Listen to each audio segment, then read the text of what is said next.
她在情窦初开的年纪，却因荷尔蒙作祟，深深被眼前的男演员所吸引，甚至不顾朋友的反对，也要趁这次外出旅行的机会，去见一下那个让自己心驰神往的男孩。于是贝斯在工作人员的介绍下，独自来到后台的化妆间，而男演员对于青春女孩主动送上门，则显得毫无抗拒，并答应贝斯去参加接下来的舞会。随后，两人一边温柔地跳着舞，一边诉说着甜言蜜语，沉醉在这优美的氛围中。然而，仅仅认识了几个小时，天真无邪的女孩就被男演员带到了附近的小旅馆。几天后，贝斯拖着沉重的行李返回到爱尔兰的老家。即便女儿离开多日，可父母依然像往常一样坐在沙发上看着报纸，轻描淡写的打了声招呼，并未对久别重逢的女儿感到热情，反而是家里的女仆满脸笑容。而贝斯与她关系处得相当不错，特地给她带来了一份时髦物品，一双感性的肉色丝袜。几周后的一天夜晚，贝斯应之前的那个朋友邀约，来到影院观看电影，但实际是想给他介绍男朋友。而旁边的男孩长得很帅气，可面对对方的进一步行动，这次贝斯却一点也不感兴趣，甚至生气地离开了现场。就连一旁的朋友也感到尴尬，直接追着贝斯走出了门外，表示这些日子他的行为很奇怪，明明想认识一些新朋友，却亲手搞砸这场约会。随后在放映的电影结束后，有人提议继续参加接下来的派对，然而贝斯依然拒绝了对方的请求。就在朋友艾达百思不得其解时， I'm pregnant!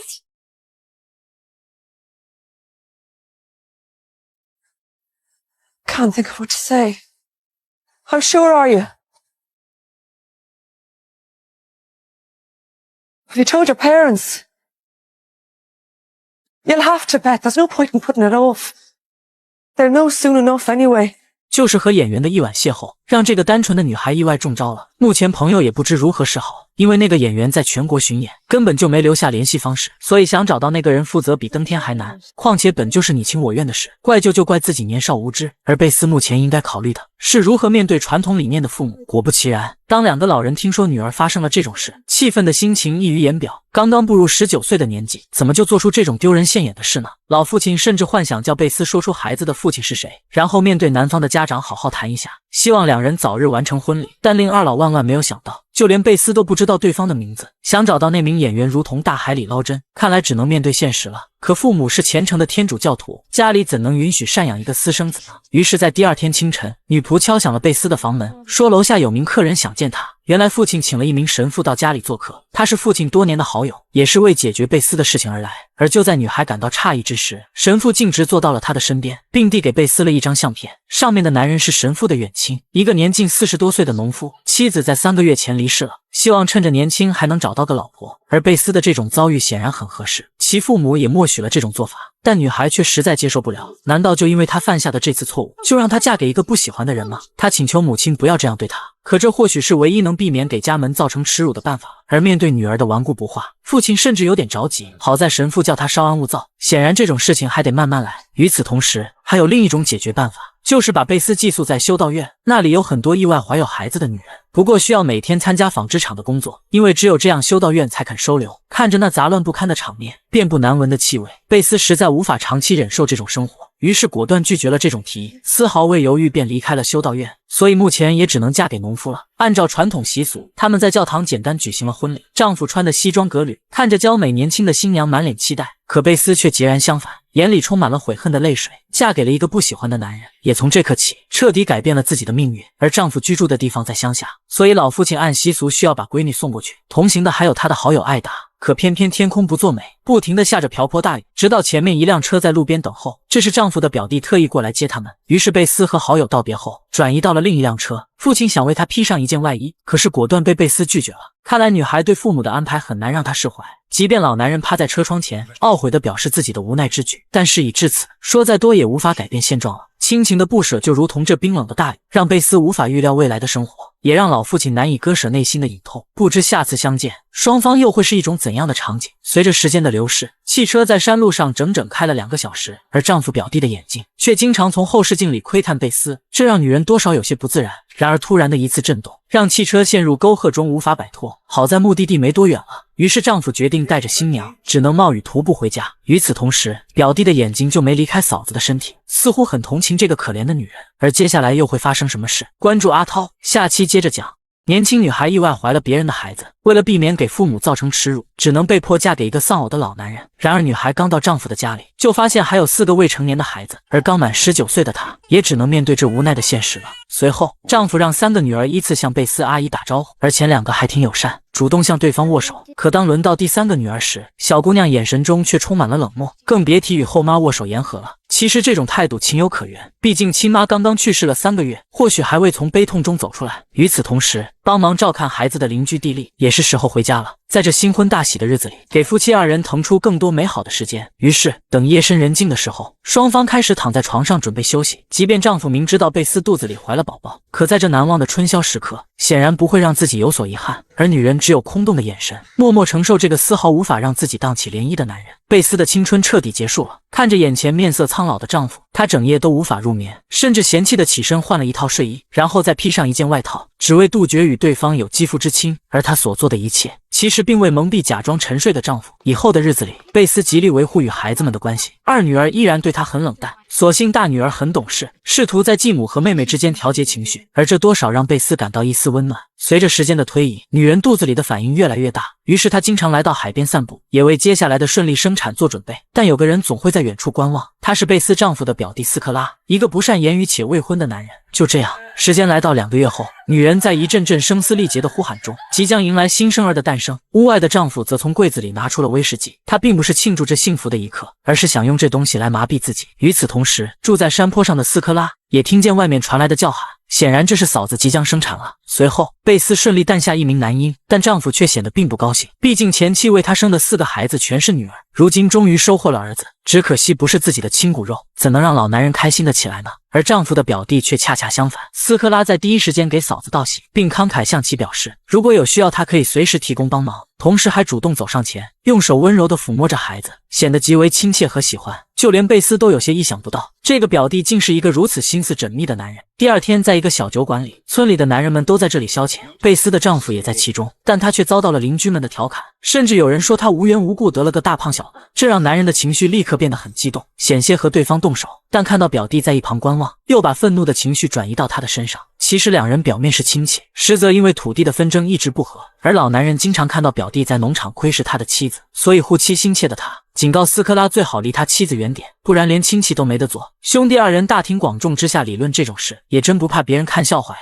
就这样，时光飞逝，转眼来到6年后，在这期间，贝斯为丈夫相继又生了2个孩子，只不过都是女儿。而一家人今天来到镇上参加教堂活动，贝斯和邻居蒂莉在前面走，2个稍大的女儿则在后面。同时，镇上的小青年也都按规定参加。这其中有个叫丹尼尔的男生，貌似对贝斯的继女凯瑟琳很感兴趣，2人时不时还在队伍中聊几句。等教堂的活动结束后，表弟的车停在了贝斯旁边，盛邀女人过2天去看剧场的演出。开始贝斯有些犹豫，但自己从小就喜欢看舞台剧，所以并未准确给予答复。于是趁着夜晚休息时，她向丈夫提出了去镇上看表演的请求。老男人自来就不喜欢妻子抛头露面，况且还是跟随表弟的车，所以丈夫心中多少有些不情愿。可贝斯却解释邻居蒂莉也会一同前往，大可不必为他的安全担心，并且保证会准时返回家中。看着妻子如此渴望的目光，再加上6年的感情基础，所以这次丈夫不再强人所难，勉强同意了妻子的请求。于是在第2天清晨，斯科拉准时驾车来接她，而女人也果断走出了家门，然后坐上了表弟的汽车一起去往镇上。但丈夫却在后面忧心忡忡，似乎这个小心眼的男人根本就不放心。夜晚的剧场演出很精彩，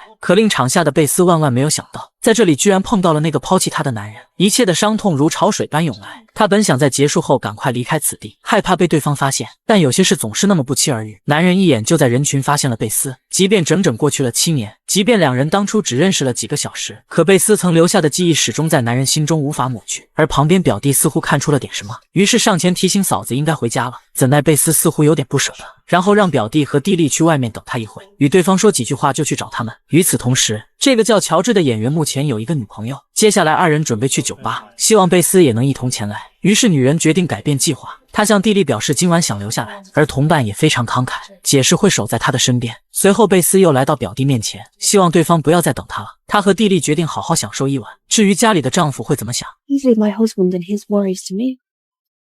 果不其然，贝斯的确被刚才那个演员带走了，而这一幕也恰恰被表弟看到。随后，两人来到一处偏僻的角落，乔治依然像当年一样，嘴上像抹了油一般，满口都是甜言蜜语。他表示这么多年依然爱着贝斯，希望在这难得的夜晚为二人再留下点美好的回忆。开始女人确实有点心动了，因为从始至终都喜欢这个男人。可随着乔治的动作越来越大，沉迷于旧情的贝斯果断醒悟了过来，她已经结婚了，不能做对不起丈夫的事。而就在男人感到失望时，贝斯却告诉乔治了一件大事。 You have a son, George.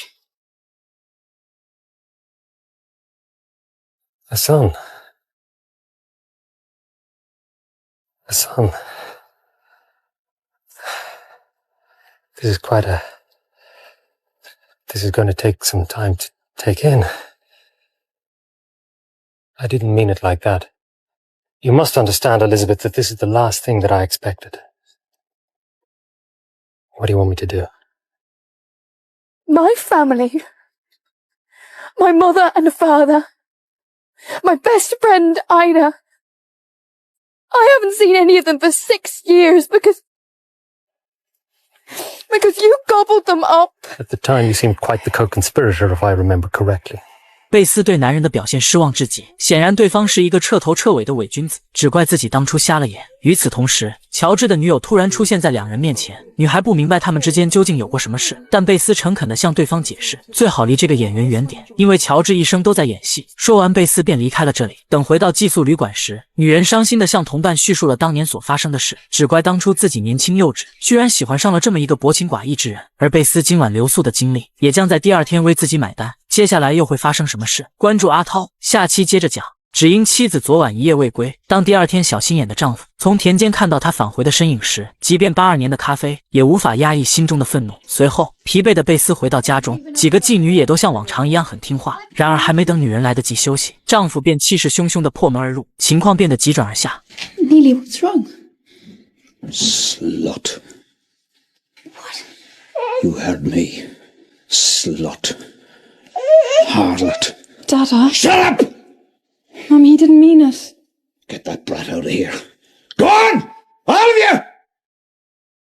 所有孩子都被父亲赶了出去，显然丈夫已经到了无法控制的程度。可还没等贝斯彻底反应过来，老男人便愤怒地动起了手。但他并不是殴打彻夜未归的妻子，而是把贝斯紧紧束缚带到了楼上。或许是因老婆长得漂亮，比自己整整小了20岁，害怕与别的男人有过分之举，所以强烈的占有欲让男人失去了控制。与此同时，山坡居住的表弟听到了动静，看到孩子们在外面哭泣，似乎知道了嫂子家现在肯定不太平。幸运的是，贝斯在挣扎中摆脱了丈夫的束缚，也因为这次接近侮辱的行为，让老男人永远也别再碰她了。随后，女人走出屋外，安抚正在哭泣的孩子们，同时她决定外出冷静一下，让大家进到屋子里面去。然而就在此刻，她看到了前来的表弟，贝斯的情绪瞬间又难以控制，因为正是斯科拉在昨晚的剧场里看到她和一个男人在一起，所以怀疑是表弟向丈夫告的密，而斯科拉则一脸无辜，试图向嫂子解释。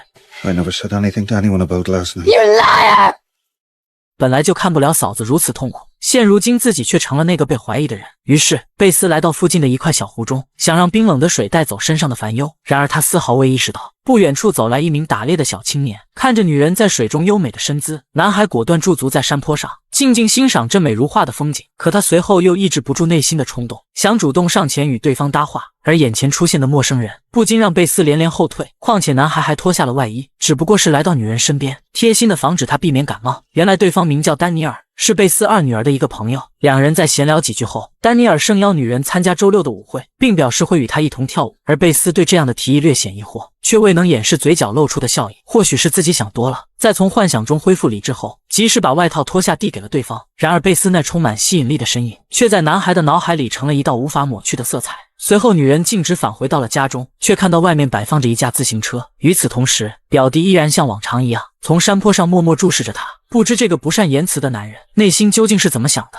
而等贝斯走进家门后，丈夫也从之前的鲁莽变得冷静下来，并诚恳地向贝斯道歉，表示外面的二手自行车就是送给她的生日礼物。可即便这样，女人依然坚持她的原则，今后绝不会让丈夫再碰她的身体了。就这样，时间来到了周六的晚上，村里许多群众都聚在这里放松，包括之前的那个小青年丹尼尔。男孩的眼神就没从跳舞的贝斯身上离开过，一直就盯着前方的女人看，甚至让旁边的姑娘们有些嫉妒。而随着第一段舞曲结束后，贝斯来到朋友身旁聊天，也留意到了对面的丹尼尔在向他暗送秋波，但女人目前却显得毫不在意。与此同时，丈夫径直来到妻子面前，表示他想到外面透透气，等过段时间再和贝斯跳舞。而在远处观察的丹尼尔，眼看女人的丈夫走出了舞厅，所以这千载难逢的机会一定要抓住。可刚迈出了2步，就被一旁的姑娘邀请去跳舞，但男孩现在哪有时间去搭理她，已经彻底沦陷在贝斯的身影中，于是迫不及待邀请女人去跳舞。随后，两人一边温柔地聊着天，一边漫步在舞池中央，就连场下的朋友蒂莉都有所担心，生怕这个已婚的女人再惹上点麻烦。与此同时，两人在一起的场景也引起了邻居们的关注，包括沉默寡言的表弟。贝斯之前和老头跳舞时觉得正常，然而与英俊青年在一起，却难免让人议论纷纷。随着舞曲的节奏越来越快，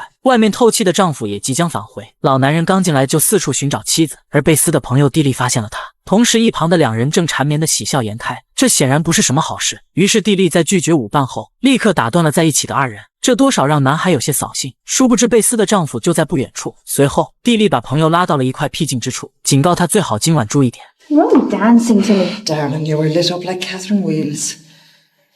And you've had a lot to drink, too much, you're not used to it. Please, please, Lizzie, don't dance with him again tonight. One dance, 3 minutes, what's to be gained, Lizzie? Exactly. You're over 21, I've done my best. God be good to all of you, that's all I'll say. 即便朋友真诚地提醒她，但贝斯仿佛满不在乎，依然享受在这欢快的气氛中。随后她来到丈夫的身边，本想和老男人再跳一支舞，谁知丈夫的节奏根本就跟不上。在一首舞曲结束后，又想和丹尼尔再续前缘，不料被旁边的姑娘给截胡了。而男孩这次不好意思再拒绝，只能眼睁睁看着贝斯失落的神情，与那名女孩缓缓走进了舞池。这时，贝斯一双寻求舞伴的目光又锁定在了孤身一人的表弟，但男人似乎对这种东西并不感兴趣，用沉默拒绝了对方的邀请。失去舞伴的贝斯略显孤单，而正在跳舞的丹尼尔也心不在焉，不时望向角落里的女人。在双方眼神交汇的刹那，男孩决定向对面的姑娘抱歉，然后径直走到贝斯的身边，不再冷落这个孤单的女人。同时，两人贴身热舞的场面又成了观望者的话题，表弟的眼睛也锁定在他们身上。而最为感到意外的是贝斯的丈夫，当看到妻子如此近距离接触，老男人的情绪瞬间爆发。接下来又会发生什么事？关注阿涛，下期接着讲。被婚姻长期压抑的女人，只是想找个年轻的男孩跳支舞，却不料被场下的丈夫给发现了。看着妻子如此近距离接触，愤怒的老男人直接走上前去，凶狠地拽开了正在沉浸的二人。We're going home. Lily, it's early. So no one's stirring yet. It's all right, Mrs. Scott. I'm sorry. I said we're going home. Hold on a minute. One more dance, and then I'll go home with you. Sure. 此时贝斯的闺蜜试图进行调解，表示他们会过段时间一起回家，可丈夫显然是不允许的，用力拉着妻子就要离开。随后伴舞的男孩还想上前阻拦，从而导致现场一片混乱。 This is none of our business. 此时旁边的牧师走了出来，本想调节现场秩序，不料他的2句言论却被老男人大声呵斥多管闲事。于是丈夫依旧拉扯着妻子赶快带离这是非之地。然而在这大庭广众之下，贝斯实在无法容忍丈夫的恶意行为。 Let me go! 现场彻底陷入了沉默，两口子在街坊邻居面前把形象丢得一干二净，尤其是年仅20多岁的贝斯，丈夫恪守己见的传统思想，让年轻的妻子真的对他有所失望。于是女人默然离开了舞会。等丹尼尔追出来后，贝斯已消失在了茫茫夜色中，而今晚注定是个不眠之夜。回到公寓的丹尼尔，由于心情不好，他不顾朋友的劝告，提起猎枪就去外面打猎了。与此同时，另一边的贝斯也无法入眠。等丈夫失落的回到家后，两人因刚才的事再次发生了口角，甚至上升到婚姻选择问题。虽然当初贝斯怀了别人的孩子，才被迫嫁给年老色衰的丈夫的，可她毕竟年轻啊，莫非就连选择放松的权利也没有吗？如今又让贝斯在邻居面前丢尽了脸，难道丈夫就没感到惭愧吗？于是两人的争执越来越凶，妻子在不得已之下扇了丈夫一耳光，也让老男人的情绪达到了顶峰。随后他从旁边拎起一把剪子，为了避免不让妻子在外面出风头，然后把贝斯按到地板上，上来就要剪去女人的长发。然而放声痛苦的呼喊却引来了儿女们的注意，小儿子甚至试图阻止父亲的行为，但谁也没预料到一次突如其来的意外发生了。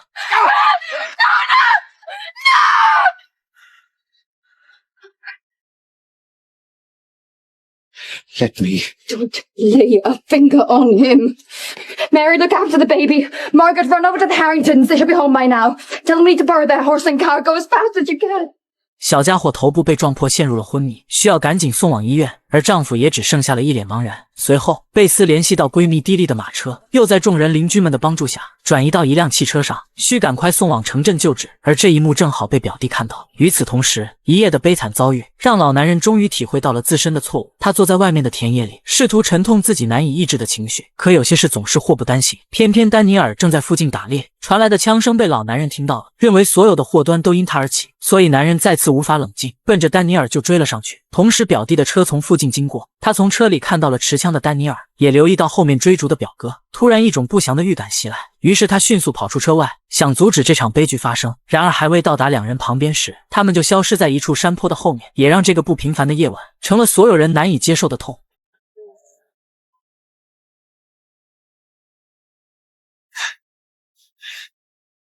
第二天一大早，老男人的遗体被抬下了山坡，而凶手早已不见了踪影。另一边的贝斯还在城镇的医院里等待孩子苏醒，浑然不知家里发生了大事。与此同时，医生前来通知贝斯，他的儿子暂时保住了生命，但由于脑损伤严重，还在陷入昏迷。至于何时能清醒过来，也只能听天由命了。而已有6年未见的父亲，此刻也出现在女儿身旁，能做的也只有几句安慰的话。I promise, friends. But if you come back, I promise I'll take you away somewhere safe. I promise. 随后，贝斯来到了那个早已陌生的家，面对这个把他扔到乡下，从而导致不幸婚姻的母亲，贝斯始终认为是父母剥夺了他青春年华的人生，但母亲依然表示，他当初做出了正确的选择，只是没想到女儿受了这么多的委屈。说完，母亲多少有些后悔了，甚至开始变得哽咽。可事已至此，他又能改变什么呢？而贝斯绝不会再忍辱负重，他还很年轻，还有很多路要走，所以下定决心离开现任的丈夫。而就在贝斯离开后，父亲拿着行李也从楼上走了下来，并郑重其事地告诉妻子，他要带着女儿去往乡下，把这件事彻底解决，让贝斯从那个水深火热的家庭中解脱出来。或许父亲已认识到当年一意孤行的错误，所以他不能一错再错，趁这次机会定要让女儿恢复自由。然而就在两人准备驱车前往时，幡然醒悟的母亲也有几句话要说。她诚恳地向贝斯说了声抱歉，让他放心去处理自己的事，医院的孩子由他来照顾。贝斯对于这样的话感到很欣慰，丈夫也露出了久违的笑容。然而命运总是喜欢眷顾凄风楚雨的人，父女二人怎么也不会想到，仅仅一晚，贝斯的丈夫就意外去世了。接下来又会发生什么事？关注阿涛，下期接着讲。因为丈夫不小心把继子打成重伤，所以妻子实在无法忍受家暴，在父亲的陪伴下，决定回到乡下的老家离婚。然而刚到达目的地，就发现家门口有许多车辆。更让贝斯感到意外的是，屋子里面聚集了大量街坊邻居，包括镇上的一名探长。与此同时，表弟沉重地走了进来，他告诉嫂子了一个悲痛的消息：昨天晚上表哥在山丘上被人给枪杀了。 You shot? Who shot him? Slut. My father was right. She's a slut. 妓女之所以如此侮辱后妈，全是因为昨天晚上和贝斯跳舞的那个男青年，就连警方也怀疑是丹尼尔干的，希望贝斯能配合调查。殊不知丹尼尔就潜伏在附近，他看到跑出来的凯瑟琳，而女孩也对他如此胆大包天的出现感到匪夷所思。随后丹尼尔向对方发誓，昨晚他父亲被枪杀是一场意外，希望凯瑟琳能相信他，同时也希望女孩能通知他的继母，无论如何也想见贝斯一面。女孩实在无法容忍杀害父亲的凶手，况且还对他的继母一往情深，于是不知所措的凯瑟琳跑开了。另一边，贝斯虽然成了寡妇，但是丈夫的离世也让她彻底恢复了自由，所以显得不那么悲观。只不过7个孩子的抚养问题却成了摆在眼前的难题。第二天一早，丈夫的遗体就要下葬了，村里来了很多亲朋好友过来悼念，只是怎么也不会想到，凶手始终在附近徘徊，似乎对这个寡妇总有些话要说。而丹尼尔的一举一动却被潜伏的警员给发现了。男孩眼见情况不妙，于是迅速夺命而逃。可他在葬礼旁边奔跑发出的声音，也难免会被悼念的人给留意到。随后，丹尼尔跑到一处湖边，在穷途末路之下，只能把束缚的外套脱掉，然后奋力跳进湖水中，试图逃避警察的追击。与此同时，表弟为了防止男孩被逮捕，居然从车上拿出了一把匕首，紧接着又悄悄把警车的轮胎给扎破了。他明明是被害者的表弟啊，难道不希望凶手绳之于法吗？而这一幕也恰恰被嫂子看到。不仅如此，就连面对警员问话时，也表现得一概不知。可是当天晚上只有斯科拉在现场，他却坦白什么都没看到。或许是兄弟俩一直积攒的恩怨，也或许不忍心看到嫂子长期遭受伤害，导致斯科拉认为表哥是死有余辜，所以他并没有把事情给说出来。月黑风高的夜晚，躺在床上的寡妇久久不能入睡，然而却在此时听到了窗户发出的声音。女人带着好奇心向外张望，果然是丹尼尔站在外边。于是贝斯打开了门，并拉着男孩来到附近的一处柴房。还没等女人询问情况，丹尼尔就痛苦地表示，当天夜里他根本没有扣动扳机，而是她的丈夫很生气。两人在抢夺猎枪的过程中，她的丈夫不小心自己扣动了扳机，希望贝斯能相信他的清白。说着，男孩紧紧抱住了对面的女人，试图在对方身上感受些许温暖，同时还向贝斯传达了自己的爱意。You love me too, I know you do. The way we felt about each other when we were dancing. But Daniel, you're 19. Don't patronise me, Elizabeth. You think I'm only a child? I'm not patronizing you. Just think about it, Daniel. You misunderstood what happened that night. You read too much into it. What happened at the dance shouldn't have happened. Please, try to see it from my point of view. I have children, responsibilities. I can't tell you how wretched I feel about all this, and I'm not going to run away from what I've done. But it was never what you thought, Daniel. 显然单纯的丹尼尔误解了贝斯当晚和他跳舞的用意，她只是在一个不幸婚姻中的女人，想在合适的年纪做自己想做的事，也并非真的喜欢丹尼尔。可男孩依旧顽固地认为他能感觉到爱情的存在，只不过在贝斯看来是丹尼尔多虑了，或者是一厢情愿。但女人愿意帮助他走出困境，也会找警方把案情说清楚。可二人丝毫未意识到，其实警察就潜伏在附近。 Glad to hear it, Mrs. Scott. 第二天清晨，贝斯特地来到警局，向探长阐述了自己的想法，认为丹尼尔不会故意杀死她丈夫的。当然，作为死者的遗孀，她很希望凶手绳之于法，但她更相信丹尼尔是无辜的。况且现在警方也没有任何证据，所以目前断定他是否有罪，未免时间有些过早。很快来到2周以后，今天就是丹尼尔审理的日子，现场聚集了双方的亲朋好友。而对于之前被警方问话的表弟斯科拉作为最重要的证人，他却当庭翻供了，表示亲眼目睹了整个案发过程，这让现场庭审发生了天翻地覆的变化。随后，男人详细描述了当晚发生的事，并不是丹尼尔打死的受害者，而是他的表哥亲自扣动的扳机。于是，以戏剧化结束了这次庭审，而丹尼尔也以证据不足被当庭释放了。他第一时间向贝斯表示了感谢，女人也为他的清白感到高兴。可等斯科拉从现场走出来后，男孩不仅不给予答谢，反而怒斥对方为何不把事情早点说出来，就连旁边的朋友都看不下去，说他是一个忘恩负义的家伙。然而丹尼尔却依然认为是斯科拉延缓了案情的真相，才导致他在监狱受了2周的罪。或许这个受了委屈的表弟，只有贝斯才能看出点什么。 You didn't see it, did you? Mrs. Scott.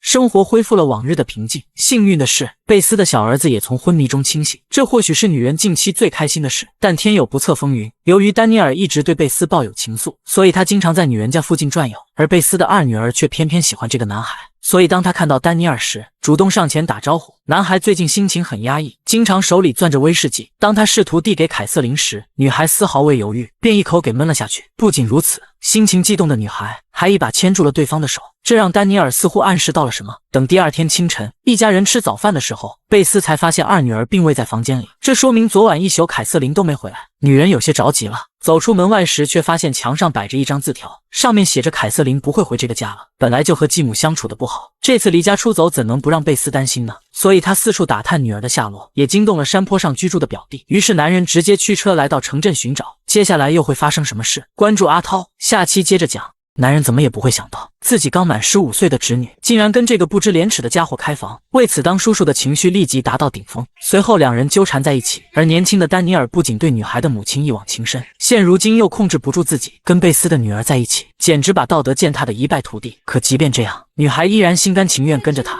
只可惜他只是丹尼尔发泄的工具而已。男孩根本就不在乎他的感受，断然离开了此地。或许是凯瑟琳太年轻了，与当初继母的遭遇简直如出一辙。随后，叔叔开车把凯瑟琳送回了家，也让继母一颗悬着的心尘埃落定了。但整整消失了5天6夜，难免会让继母爆些粗口。可2人本来就不对付，况且自从父亲离世后，凯瑟琳就对继母更加怨恨，而贝斯也明白这一点，于是感觉话语过重的他，赶快向女儿进行道歉，但也不能换回一颗已经破碎的心。就这样，转眼来到3个月后，一家8口人过得还算安好。而住在山坡上的表弟，经常过来给嫂子帮忙，从未给予过回报，因为他知道贝斯孤苦伶仃的带着几个孩子不容易，所以作为女人唯一的亲属，他不忍心嫂子负重前行。可有些突如其来的意外，就从来没放过这家子人。一天晚上，凯瑟琳向继母坦白了一些事情，因为3个月都没来例假，所以她可能怀了丹尼尔的孩子。女孩一边哭诉着，一边向继母不停地道歉，但贝斯并没有责怪她，反而表现得更像一个承担责任的母亲。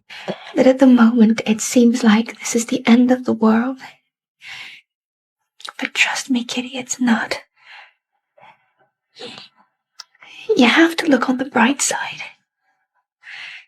You could hardly be in a better family for it. We'll be legends in our own lifetime. 未婚先育可能在当地掀起不必要的争论，况且他们本身是天主教家庭，所以是不能把孩子给拿掉的。所以贝斯在第二天来到了镇上神父居住的地方。曾经神父就帮助过贝斯的小儿子，知道他是一个善良的人。如今女人丝毫没隐瞒实情，把凯瑟琳怀孕的事全告诉了对方，恳请神父允许在他女儿没结婚的情况下逃避一些规章制度。而贝斯在这里的遭遇已经够不幸了，所以神父并没有为难他。想当初贝斯的父母就是害怕影响家庭的声誉，把她这个可怜的女孩从城区下嫁到了偏远的乡下，所以贝斯绝不会让妓女走自己的老路，也是对丈夫在天之灵的一种慰藉吧。可天有不测风云，4个月后的一天，贝斯受闺蜜蒂莉的邀请，准备两人去镇上玩一会，但就在二人驾驶马车刚刚离开，妓女凯瑟琳的肚子便传来一阵阵疼痛，姐姐在一旁试图安慰她，表示离宝宝出生的日子还有1个月，可妹妹的疼痛实在受不了了，需赶快去往助产士居住的地方。于是姐姐驾驶着马车，带着即将临盆的妹妹就出发了。然而蜿蜒崎岖的道路很难让这个新手完成艰巨任务，并且当马车下山坡的时候，速度变得越来越快，已经完全脱离了姐姐的掌控。就在这千钧一发之际，路上的一块石头成为了悲剧的导火索。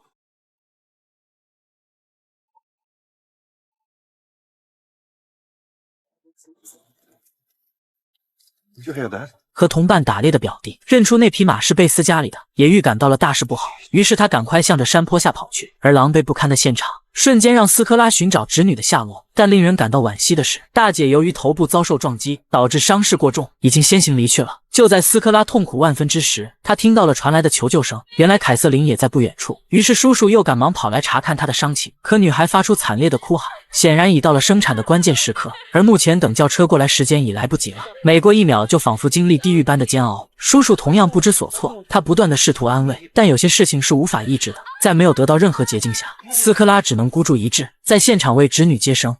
生活总是充满了不幸。当回到家的贝斯看着大女儿已经冰冷的遗体，懊悔的心情让她的眼泪止不住的往下流。她如何向早已去世的丈夫交代呀？承受无尽的痛苦折磨，倾诉内心深处的哀伤，也让幸存下来的凯瑟琳泪流满面。在大女儿下葬后的几天中，贝斯经常独自跑到坟前哭泣。与此同时，在女人最需要安慰的时候，总是表弟出现在她眼前，像一个忠诚的守护者一样，为嫂子分担忧愁，也像一个默默奉献的情感导师，为贝斯解开难以释怀的自责。就这样，时间来到1年后，生活又恢复了往日的平静。只是表弟经常出现在贝斯家的田地里，悄悄为他付出着一切，而女人也明白了他的一片心意。于是，贝斯开始用另一种方式，试图接近这个心疼他的男人。两人的情愫在眼波中流转，似乎成了无法割舍的一部分。终于，在当天的晚餐时间，斯科拉把埋藏已久的话全部向贝斯倾诉而出。Since that first time I saw you sitting in your father's car, you were like an angel that first day, or a child in a painting. You were wearing a blue dress with a big white collar. I had never seen any living creature so beautiful in all my life. You came between me and my sleep that first night. Could we maybe work it out now? 至此，整个故事进入了尾声。最后，贝斯和斯科拉的婚礼在邻居的见证下完美落幕。爱上舞者是由爱尔兰著名作家戴尔德利·珀塞尔的小说改编而成。对于女主人中贝斯的遭遇，从我自身而讲是同情她的。她只是在少女时犯下了一个错误，但谁又没在年轻时冲动过呢？在那个传统观念根深蒂固、社会环境严苛的20世纪30年代的爱尔兰，贝斯最初怀揣着少女对爱情的纯真向往，与年轻舞者陷入热恋。可意外怀孕后的她瞬间被抛入了残酷的现实深渊。她的勇敢在此刻彰显无疑。为了不被当时压抑女性的纺织厂制度所吞噬，她毅然决然地选择嫁给素未谋面的丧偶男人。这一决定背后是孤注一掷的勇气，也是无奈之下对命运的奋力抗争。她不愿被世俗的枷锁禁锢，哪怕前方是全然未知的生活。情感上，贝斯始终被渴望与失落交织的复杂情绪萦绕，他对爱情的那份渴望从未熄灭。曾经的短暂恋情如同心底的一束光，即便步入无爱的婚姻，那束光也依旧在黑暗中闪烁，不断撩拨着他的心弦，让他在日复一日的平淡与矛盾中痛苦煎熬。他要面对妓女的怨恨，丈夫无法给予契合情感的现实，可即便如此，他也没有放弃内心对爱的追求。这种挣扎凸显出他情感的细腻与执着，也让观众看到他在情感漩涡里的无奈与心酸。而从成长历程来讲，这段充满坎坷的婚姻，成为了他磨砺自我的炼狱。家庭矛盾的频发，以及生活里层出不穷的难题，都是他成长路上的重重关卡。但正是在这样的困境中，贝斯展现出了顽强的生命力。他逐渐学会在复杂的家庭关系里周旋，在生活的重压下挺直脊梁，从一个懵懂憧憬爱情的少女，慢慢蜕变成为一个能够直面生活苦难、坚守内心本真的成熟女性。她的成长轨迹，承载着那个时代女性的悲哀与坚韧，也让我深刻感受到个体在命运摆弄下不屈服、努力找寻自我价值的强大力量，引发着我们对女性命运、爱情真谛以及生活意义的深层思考。